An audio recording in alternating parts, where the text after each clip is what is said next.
So you guys can still come across me at this hour. I thought I was about to fade away. Today, we won't guess left foot or right foot. As usual, if you see this, you know what to do. Or just leave a comment on the right. Like your phone's battery level. So I know I'm still doing fine. No more unnecessary words. Let's keep it short. Let's jump straight into today's relaxing moment. The man's name is A-Gang. Because he didn't understand his wife's sorrow, he was heartlessly driven out of his hometown. While he was worrying about a place to live in the future, he unexpectedly discovered a naturally formed dirt hill.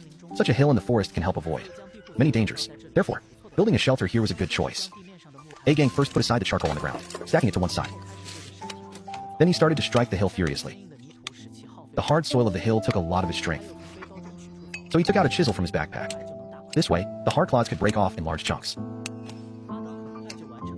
Very soon, A-Gang completed the rough outline of the shelter.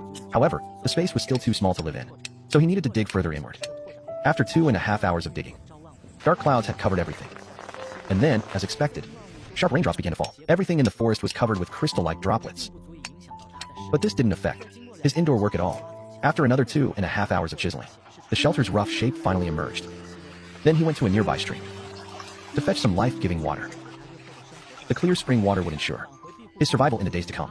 On the way back to the shelter, A-Gang decided to gather some flexible branches to weave a basket for carrying materials. But before weaving the basket, he needed to light a campfire and boil himself a pot of tea.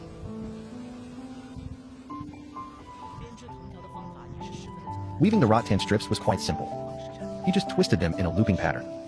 The size looked very satisfying. He filled it with some small stones and sticky yellow soil for convenience.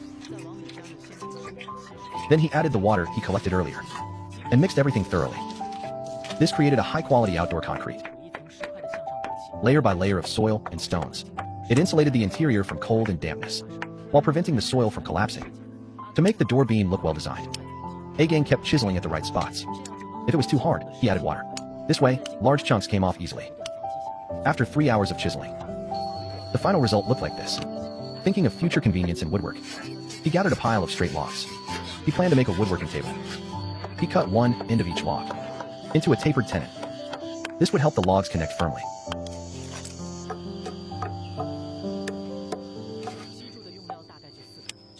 He only needed about 4 posts, then dug 4 holes for them, placing each post firmly inside.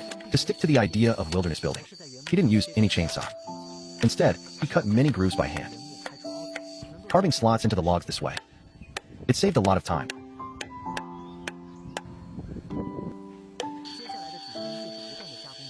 For the next few days, he kept working on the logs. As an experienced survival builder, this process didn't take too long.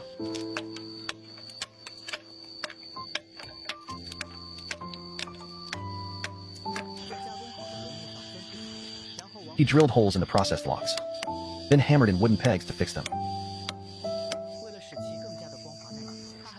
To make them smoother and more durable, he polished away all the burrs. Next, he fixed one log, using an ink line to mark the right spot in the middle, then carefully chiseled out the excess wood. This would serve as a slot for the roof beams.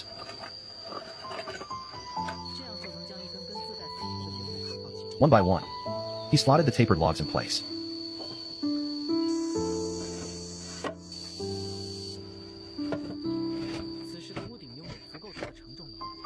The roof now had enough load-bearing strength.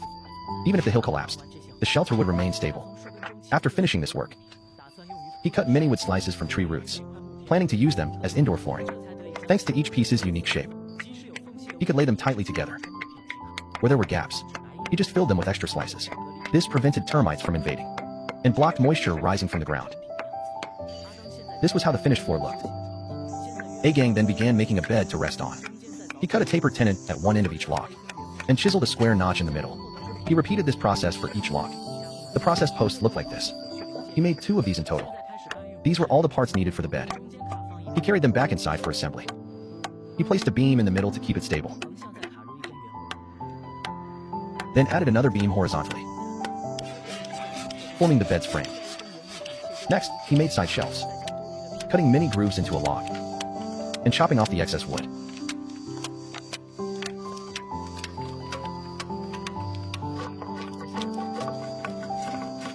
Then sanding it smooth. The rounded wood now had a flat side. He repeated this process many times.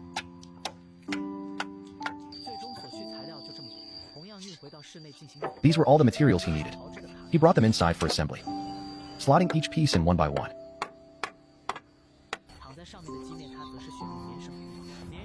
For the bed surface, he used soft cotton rope. The cotton rope was very soft. Unlike wooden planks, it wasn't too stiff or tight. Its flexibility made it very comfortable to lie on. When he woke up again, he continued his woodworking journey. He dug 2 holes on both sides of the doorway and placed the prepared posts into them.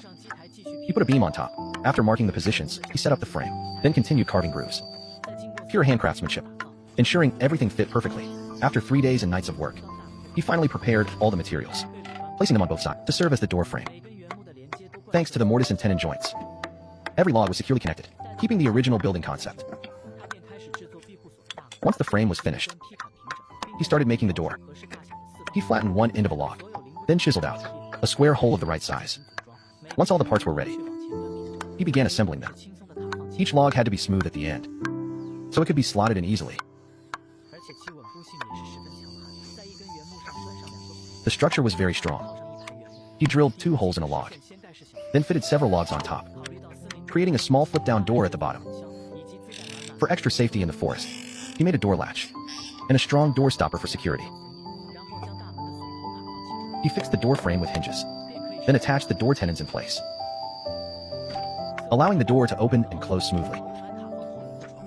On the side, he carved out a groove to install a transparent window. He took out a clear outdoor window panel, measured the right size, and cut it accordingly, drilling holes in the 4 corners so he could fix it with wooden pegs. After removing the film, it was crystal clear. Once everything was done, A-Gang found a banana tree stump to make a stove for cooking. He cleaned out the wood chips inside, then drilled several holes on top and inserted 4 logs as supports for the stove.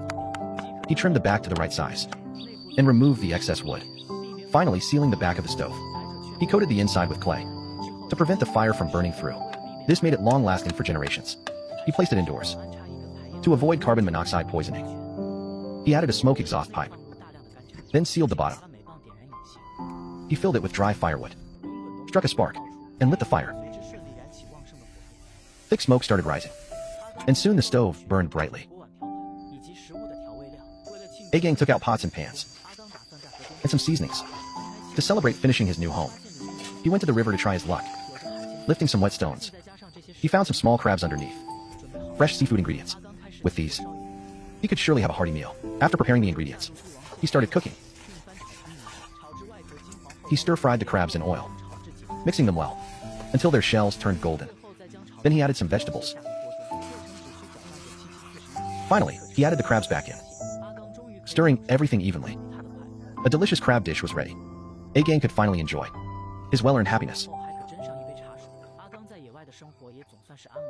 After eating, he poured himself some tea. Life in the wilderness finally became stable. After a full meal, he lay down early and drifted peacefully to sleep.